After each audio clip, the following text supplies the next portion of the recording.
자식은 부모의 말이 아닌 이것을 보고 자란다. 사람은 누구나 자식이 잘 되길 바랍니다. 이건 모든 부모의 공통된 소망이지요. 좋은 학교, 좋은 직장, 안정된 삶. 그 길을 걷게 해주고 싶어 때로는 아낌없이 돈을 쓰고, 때로는 자신을 희생하면서까지 아이를 위해 살아갑니다. 그런데 이상하지 않으신가요? 똑같이 사랑했고, 똑같이 헌신했는데, 왜 어떤 집은 자식이 제 길을 잘 찾아가고, 어떤 집은 자식이 방황을 멈추지 못할까요? 누구는 밤잠 못 자고 공부하라고 다그치고, 스케줄을 짜주고, 진로까지 계획해 줬는데도, 자식이 고생만 하다 끝내 제 길을 못 찾고, 누구는 조용히 지켜보며 필요할 때만 손을 내밀었을 뿐인데도 자식이 자기 길을 척척 열고 나아갑니다.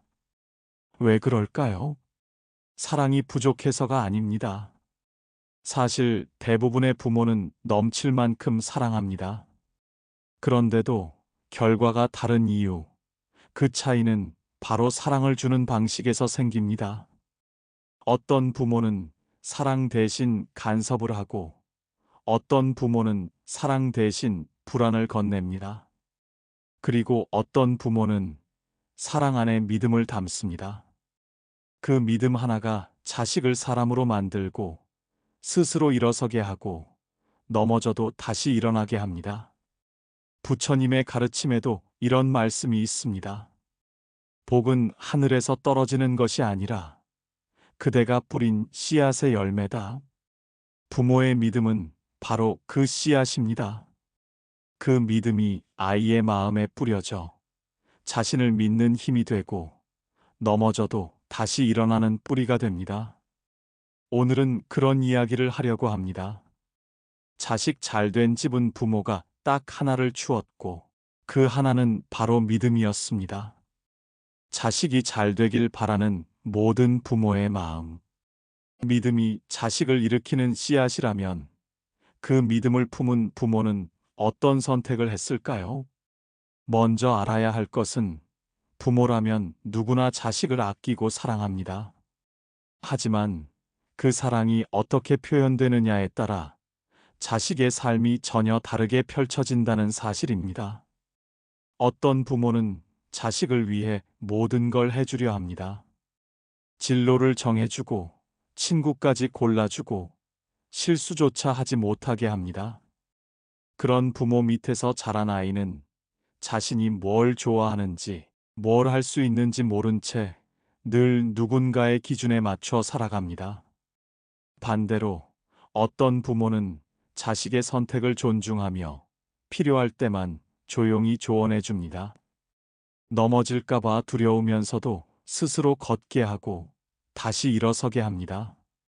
그 결과 그 아이는 실패를 두려워하지 않고 자기 삶을 주도적으로 살아갑니다. 부처님의 말씀처럼 믿음은 스스로 일어날 수 있도록 등을 비추는 등불이다.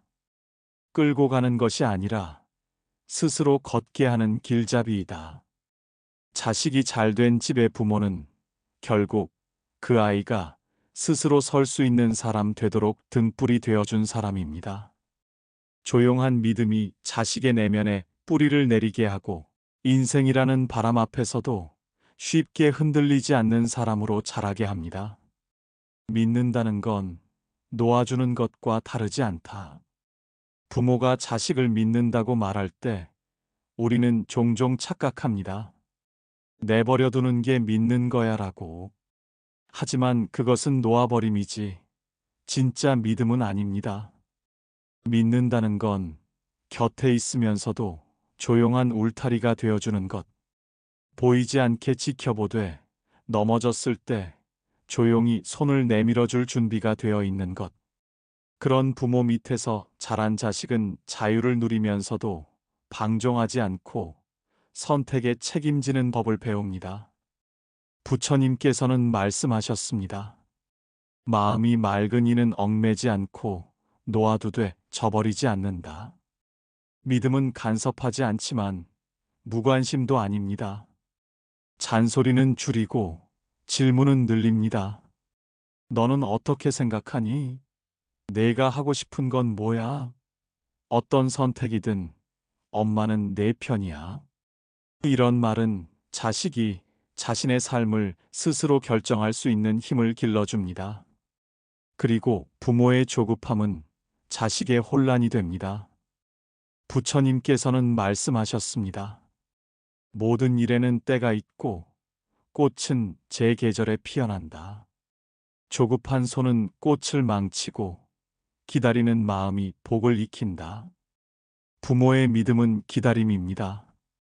그리고 기다림은 자식에게 스스로 핀 꽃이 되는 시간을 선물합니다. 믿는 부모는 실패를 허용한다. 서울에서 미술을 전공한 한 청년이 있었습니다.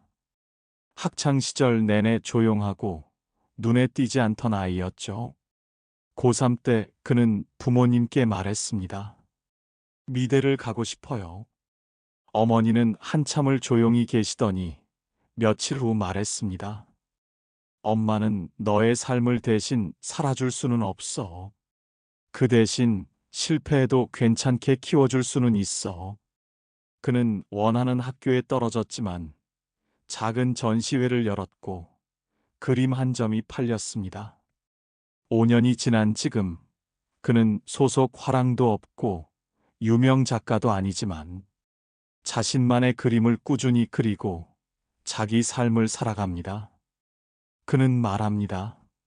실패해도 엄마는 나를 사랑해 줄 거라는 확신이 있었어요. 부처님께서는 말씀하셨습니다. 실패를 두려워하는 이는 삶을 배우지 못한다. 물러섬 없는 마음이야말로 복을 만드는 힘이다. 부모가 자식을 믿는다는 건 실패할 자유를 주는 것입니다. 실패해도 괜찮다고 말해주는 것. 그것이 자식에게 두려움을 이기는 용기를 줍니다. 믿음은 가르침이 아니라 존중에서 시작된다. 많은 부모들이 이렇게 말합니다. 엄마 말 들어. 내가 다 해봤어. 맞는 말이지만 그 말이 자식에게 넌 틀렸고 난 맞아처럼 들릴 수 있다는 걸 우리는 놓칩니다. 어느 날 중학생 딸이 화장을 하고 학교에 갔습니다. 엄마는 크게 화를 냈고 딸은 방으로 들어가 문을 닫았습니다. 며칠 후 엄마는 딸의 방에 들어가 말했습니다. 화장한 이유는 안 물어볼게.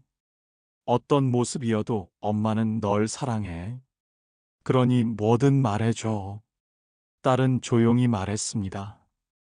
그냥 나도 예뻐 보이고 싶었어. 친구들 다 하니까 나만 못하는 것 같아서.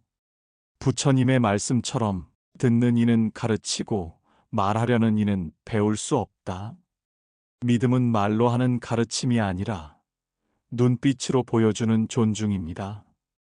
아이의 생각을 묻고 설령 틀리더라도 이유를 들어주는 것. 그 순간 자식은 엄마는 내 편이구나라는 감정을 갖게 됩니다. 부처님께서는 또 말씀하셨습니다. 존중받고 자란 이는 타인을 존중할 줄 안다. 존중은 모든 갈등의 끝이며 평화의 시작이다. 결국 자식은 자기 삶을 사는 사람이다. 우리는 착각합니다. 내가 이만큼 사랑했으니 그 아이는 내가 바라는 삶을 살아줄 거라고. 하지만 자식은 부모의 작품이 아닙니다.